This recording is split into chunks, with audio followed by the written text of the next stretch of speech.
Class 11th में sets में एक टॉपिक और है, conversion of set builder form into roster form. देखिए हमने इसका रोस्टर फॉर्म को सेट बिल्डर फॉर्म में कन्वर्ट करना सीखा। अब हम सीखेंगे सेट बिल्डर को रोस्टर फॉर्म में कैसे कन्वर्ट करते हैं। तो रोस्टर फॉर्म का मतलब क्या है कि हमें जो भी एलिमेंट आएंगे वो इन कर्ली ब्रैकेट्स के बीच में रखने, जो भी एलिमेंट्स लिखने। अब की बात देखो, स्टेटमेंट लिखी हुई ना, स्टेटमेंट्स में से आपको क्या रखने हैं, जो एलिमेंट आएंगे वो इसके अंदर लिखने हैं। तो देखो इन्होंने क्या बोला, x such that x is an integer. Integer है x, किस किस के बीच में है, -3 और 7 के बीच में। अब देखो -3 और 7 के बीच में क्या क्या इंटीजर है, देखो यहाँ पे क्या लिखा है, x इज ग्रेटर देन और इक्वल टू -3।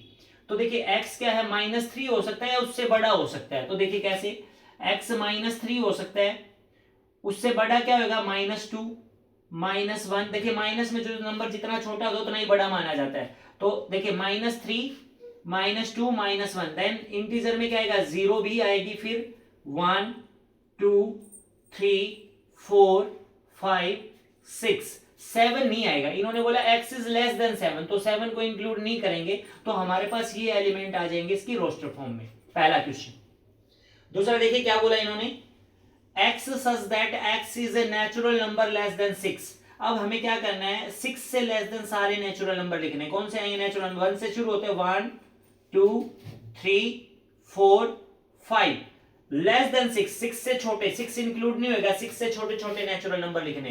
तो ये इसकी रोस्टर फॉर्म होगी। नेक्स्ट देखिए, x is a 2 digit number, natural number such that the sum of digits is 8।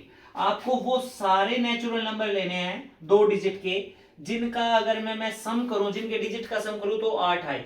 जैसे आपके पास एग्जांपल लिखते हैं 1 7 यानी कि 17।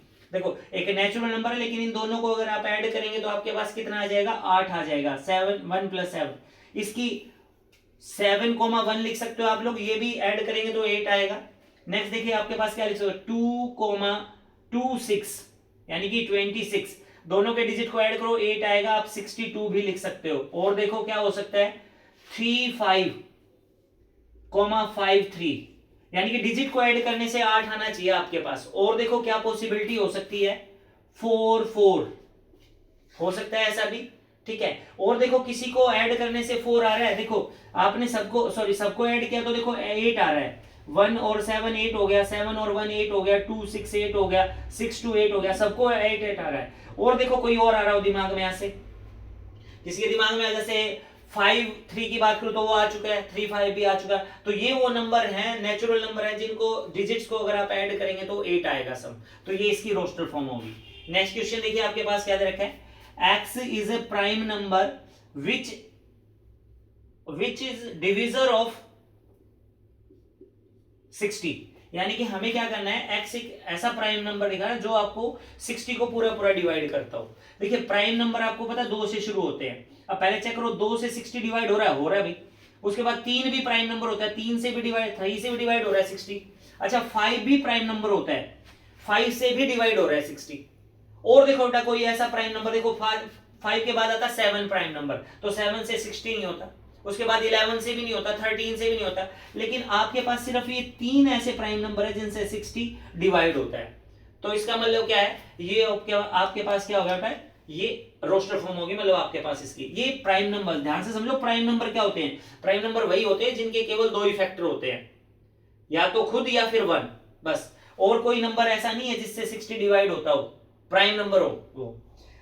लास्ट क्वेश्चन देखिए आपके पास, ई जो फंक्शन दे रखा है, ई क्वेश्चन दे रखा है, the set of all letters in the word trigonometry. अब देखिए ट्रिग्नोमेट्री वर्ड में जो आपके पास जितने भी लेटर्स हैं इनका सेट बनाना है। तो देखिए कैसे लिखेंगे, देखो सेट में क्या होता है, रिपीटिशन अलोन नहीं होती। जो आप एक एलिमेंट एक बार लिखते हैं ना, वो एक ही बार लिखा जाएगा। जो देखिए ट्रिग्नोमेट्री में पहला क्या है, टी, पहला क्या है, देखो अगर मैं यहां पे देखो आपके पास, तो देखिए इसकी रोस्टर फॉर्म क्या आएगी, तो पहला एलिमेंट लिखो टी, फिर क्या आ रहा है आपके पास आर, फिर क्या आ रहा है आई, फिर आपके पास जी आ रहा है, फिर ओ आ रहा है, फिर एन आ रहा है। देखो फिर क्या आया, ओ, ओ पहले आ चुका, दोबारा नहीं लिखना आपको, एक बार लिखना है। फिर देखो एम, फिर उसके बाद क्या आपके पास ई, ई देखो पहले नहीं आया ना तो लिखना पड़ेगा आपको ई। नेक्स्ट क्या आपके पास टी, टी देखो पहले आया हुआ तो हमें नहीं लिखना दोबारा।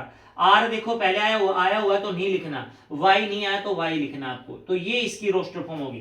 देखिए ध्यान रखिए, सेट में क्या होता है, स्टेटमेंट जो भी आपको दे रखा वर्ड उसके अंदर कोई भी एलिमेंट रिपीट नहीं होना चाहिए, एक ही बार लिखेंगे, चाहे वो एक बार आए चाहे 10 बार आए, ठीक है। एक क्वेश्चन और है इससे आगे जो आपके पास मैं कहूं तो डी पार्ट इसका, ई एफ जो पार्ट है वो क्या करते हैं, उसमें लिखा हो बेटर, तो आपको ने बेटर वर्ड जो है ना इससे भी आपको सेट बनाना है, यानी कि इसके लेटर्स का सेट बनाना है। तो कैसे लिखेंगे, पहले बी लिखो, फिर ई लिखो, फिर टी, देखो बी आ गया, ई आ गया, टी 2 बार है लेकिन 2 बार नहीं, हमें एक ही बार लिखना है। फिर देखो ई आया, ई पहले लिख चुके तो दोबारा नहीं लिखना, फिर क्या लिखेंगे आर। तो ये आपके पास क्या थी, सेट बिल्डर फॉर्म को हमने सभी क्वेश्चन को रोस्टर फॉर्म में कन्वर्ट किया, that is the point, set builder form into roster form, conversion of, okay, thank you.